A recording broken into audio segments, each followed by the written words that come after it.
Alright, good day. Welcome back to my YouTube channel. Kahabi Moto here for today's video. I-change oil na natin yan. Wala pa siyang 1,000 kilometers pero i-change oil na natin. I-warm up muna natin. At least kahit mga 5 minutes lang na warm up. Tanggalin natin yung engine guard na yan. Kasi nako-cover na yung drain bolt.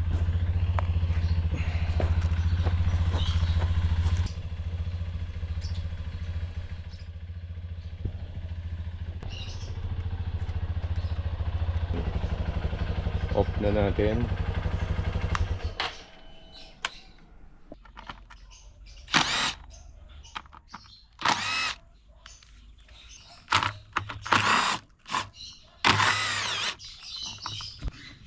Madali lang naman tanggalin itong cover nito.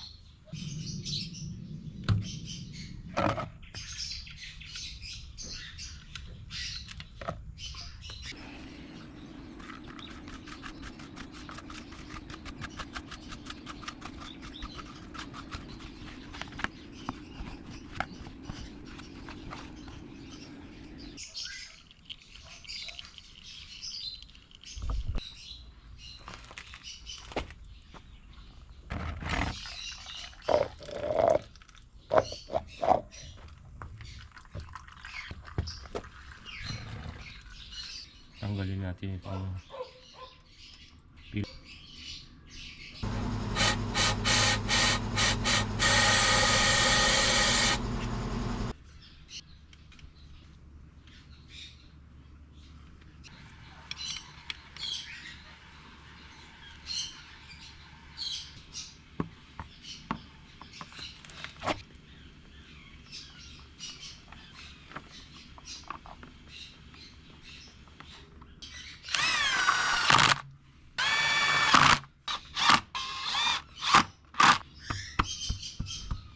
Meron akong langis dito na old stock Hi-Tech 140 10W 40 4 stroke motor oil, synthetic.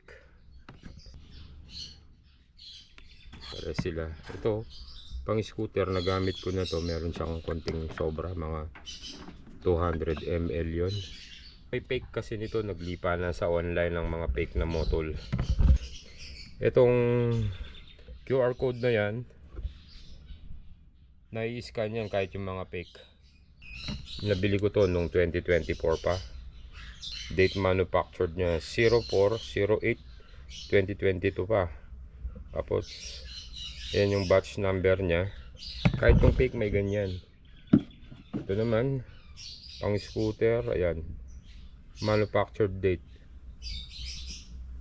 21/03/2024. Ayan. Ingat kayo. Tapos yung takip pala, mapansin nyo sa original, ganito, makapal yung takip na yan. Tapos magaspang ito, medyo rough ng konti. O ayun, kung sakaling magkulang ang 1 liter, pwede naman nating lagyan ng 100 ml dito. Konti lang naman, sayang kasi kung hindi ko gamit. Ganito ang kanilang ilalim. Pwede nyong screenshot for reference. Dahil motol user tayo, no? Gamit natin ito sa mga 2-stroke enduro natin. Hindi ito sponsor. Gusto lang natin gamitin. Nakabili kasi ako ng fake nito, no? Sayang lang, hindi ko na makita yung lalagyan para may comparison tayo. Try natin i-scan yan. Punta lang kayo sa Google. Tapos click nyo yung camera ng Google. Try natin. Kanina di ko makuha ng maayos eh. Yan. Product name. Ayan. Hi-Tech 140 10W 40 12 times 1 liter. Pati batch number lumalabas, no? Yung batch number niya, ayan, no? Ayan, no? Pero ang hindi nila magaya dyan, yung lalagyan talaga dito sa container. O ito namang isa, ulitin natin kung ganun din. Ito naman, try natin, ulitin ko lang para malinaw. Yun. Ayan. Verification successful. Thank you for using a genuine model product. Ayan, 1074468. Okay. Basta, yun lang. Sa container lang po yan. Para hindi kayo mapeke. Oil capacity ni CRF ay required oil when changing oil 1 liter, no? 1.1 US quart. At design siyang walang oil filter.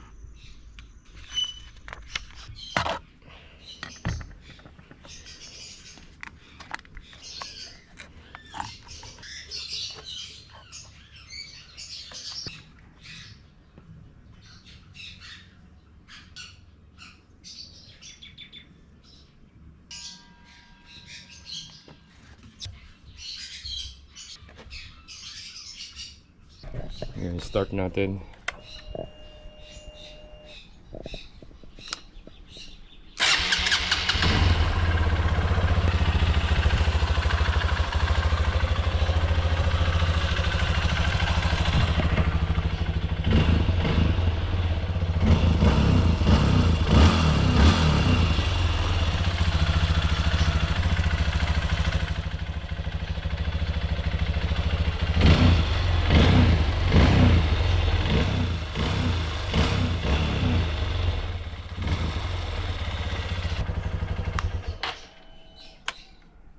Ayan, natapos na ang ating change oil.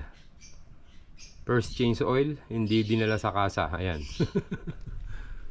Ito naman ang gagawin natin ngayon, itong baluktot na clutch lever. Tanggalin natin yan at ipaparehas natin dito.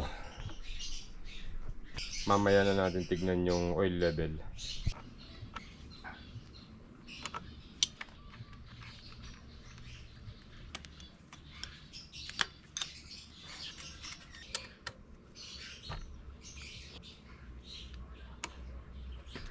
mm.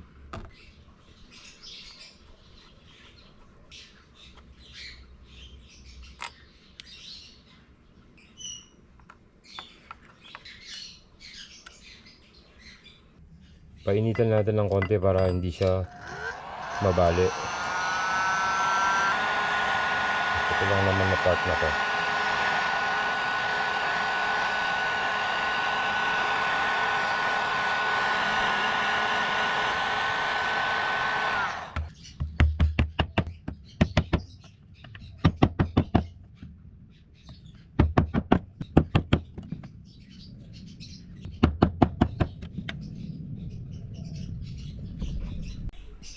Ayan.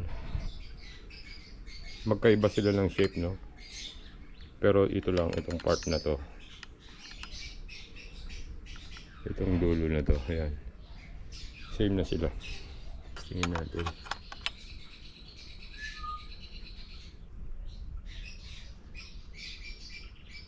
Oh, ayan. Ito yung gamit kong grease na pang bike. Premium grease.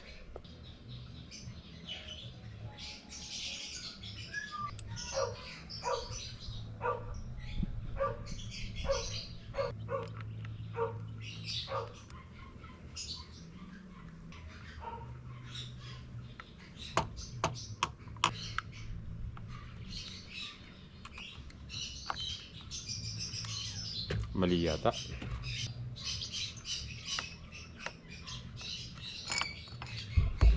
Okay. Ulit.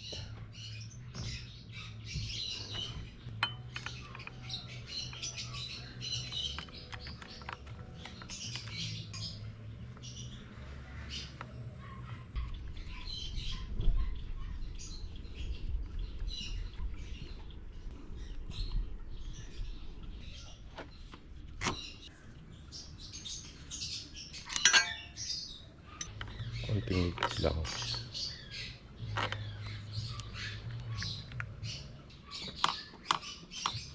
At yun po, kung gusto nyong malaman bakit siya bumaloktot, panoorin nyo lang po yung previous video ko.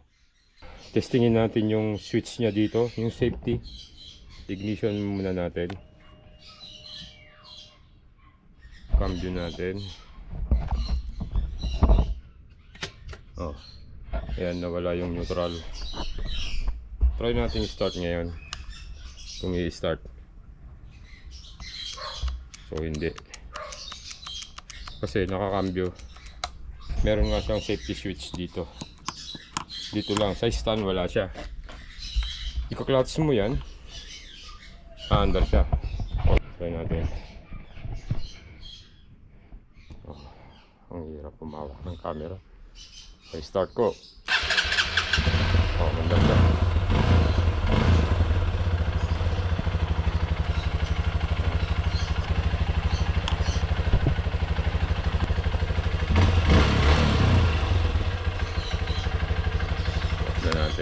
Check tayo ng oil level naman. Ayan, nilagyan ko ng kalso. Check natin yung oil level. Oh, pantay natin kung ano na yung level ng langis niya. Kailangan dito upper level. Yun ang recommended ni Honda. Meron pang konti dito. Ayun 100 ml ulit. Tanong ko lang mga kahabi ko, ma-void ba ako sa warranty if hindi ko dadalhin ito sa kanila sa change oil? Void ba ako sa warranty? Ayun. Change oil lang naman ito. Comment down below. It's free. Check natin ulit. Oh, ayun na. Sakto na siya. O, ulit para malinaw. Sakto pala. Tinignan ko kasi sa Google 1.2 yung nakalagay doon. O, ayan. Sakto na yon. Okay. Maraming salamat sa panonood. Kung nanonood ka pa hanggang sa dulo ng aking video, maraming salamat po. See you on my next vlog. Ride safe. God bless and bye for now.